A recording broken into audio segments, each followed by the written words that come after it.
Hi, this is Steph with Belladonna Dyes, and today's project is going to be a Lazy Day Jumpsuit.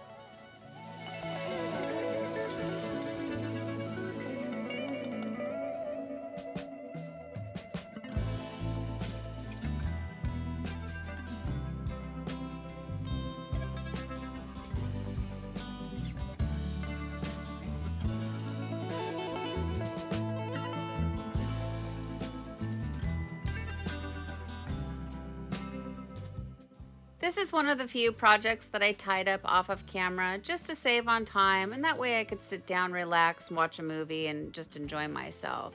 So what I'm doing right now is I'm marking out my pattern using washable markers. So I just color code each pin with each little dye jar. That way I can just stay on track. Now you don't have to do this. You can just go really super random with your colors on these. Kind of like the more crazy the better when it comes to these single wrap geodes or sinew wraps, whatever you want to call them. I like to do this though because I don't necessarily always dye my project right away. So when I come back to it, I have a game plan. So we're just going to get right into the fun part and my favorite part. We're going to add the dye. So this technique is called dye under ice. So when you're in the Facebook groups and you see the abbreviation DUI, then you know that is standing for dye under ice.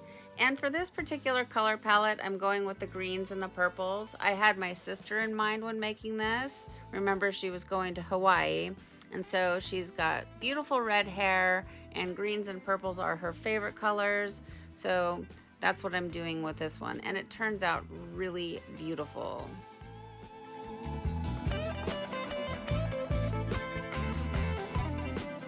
I want to wish everybody a happy Halloween. What are you guys doing this year? Are any of you going to Halloween parties or going to be passing out candy?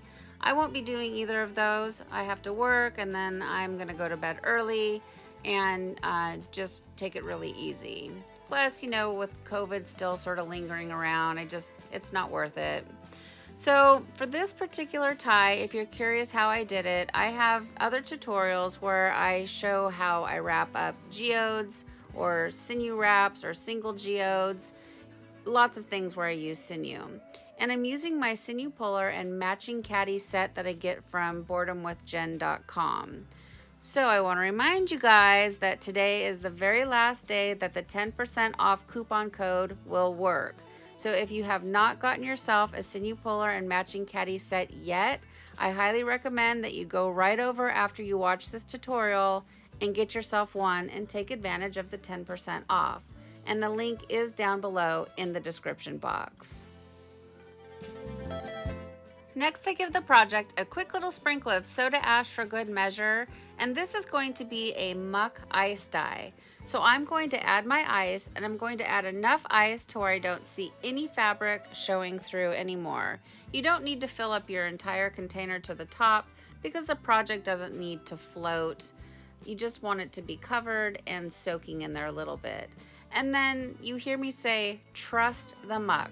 Set it and forget it. So I'm just going to put the lid on this thing, set it aside, and then it's recommended that you let it batch at 70 degrees or higher for at least 24 hours.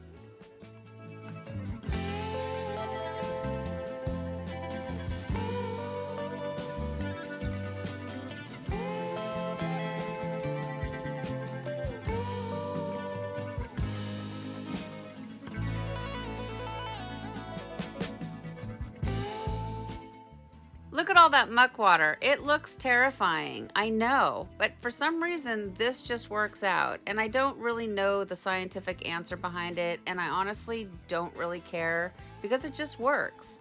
Now, I really do just set it aside and leave it alone.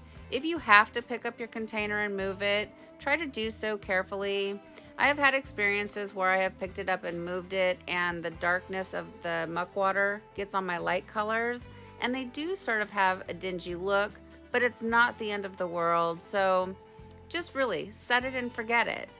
So I ended up leaving this project sit for the full 48 hours. Because I poured the muck water on top of the project, I gave it just a quick rinse just to sort of rinse all that extra muck down the sink. But what I've been trying to do with these Sinew wraps is untie them before I do the full rinse out, just to try to save on water, because it takes so long to untie them, like 20-30 minutes sometimes. That's just a lot of water going down the sink, and I have not noticed any issue in my Sinew lines. So you try it out and see if it works for you as well. So you want to start by using cold water, and that's going to rinse away any soda ash that might still be reacting within the fabric, and then increase your water up to hot and rinse until the water runs pretty much clear. From here, I take it to the washing machine, and I like to do hot water cycles using Kirillon, a professional textile detergent. And then I like to do a final hot water cycle using Milsoft, and Milsoft is a professional fabric softener. Now this material is rayon, and rayon is very delicate when it's wet, so you want to be careful not to pull on it too much. I mean, it's not super fragile, but if it's going to rip when it's wet and during the washout cycle is when it's going to happen, mostly. So you want to make sure that you put it inside of a laundry bag, okay? Once I get done with the washing machine, I let it air dry, and then I'll iron it, and we'll come back and we'll see the results.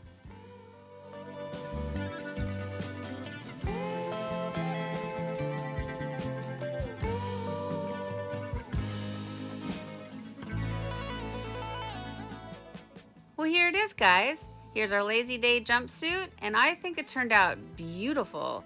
I really do love this color combination. Now, it's so big on Bella, it looks like she's wearing a dress. So these pictures are on the kitchen floor, so they're rather dark. It's so much prettier in person, but at least this way you get an idea that it has legs. It's like pants. It's such a cute style. It has this little keyhole opening in the back, so I always, when I'm making this and like photographing it, I'm thinking to myself, like, how do you actually really wear it though? Like if you were out in public, you would have to unbutton it and take it all the way down to go into the restroom. So it's super cute to lay around the house, but I don't know if I'd want to wear it out in public. I digress. So I love the color combination. You can't go wrong with purple and green. I think they complement each other beautifully. And I wish I would have had more amber waves in this project, just because I think it's a really good color contrast, but you guys saw me empty the jar out and that was all I had, so it is what it is. The pattern is simplistic. I like the fact that it doesn't have a bunch of bullseyes. It's just really beautiful. The colors are beautiful. So when it comes to these Lazy Day jumpsuits, I give it like a 10 out of 10. They dye up really well. They handle the process. They don't fall apart. When I get through the handful that I already have, I will definitely buy more. So overall, I'm very pleased with it. So what do you guys think? Please leave me some comments down below.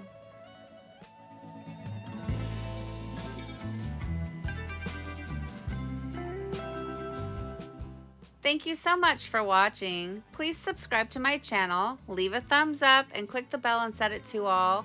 That way you get notified of future uploads. And remember, have fun tie-dyeing!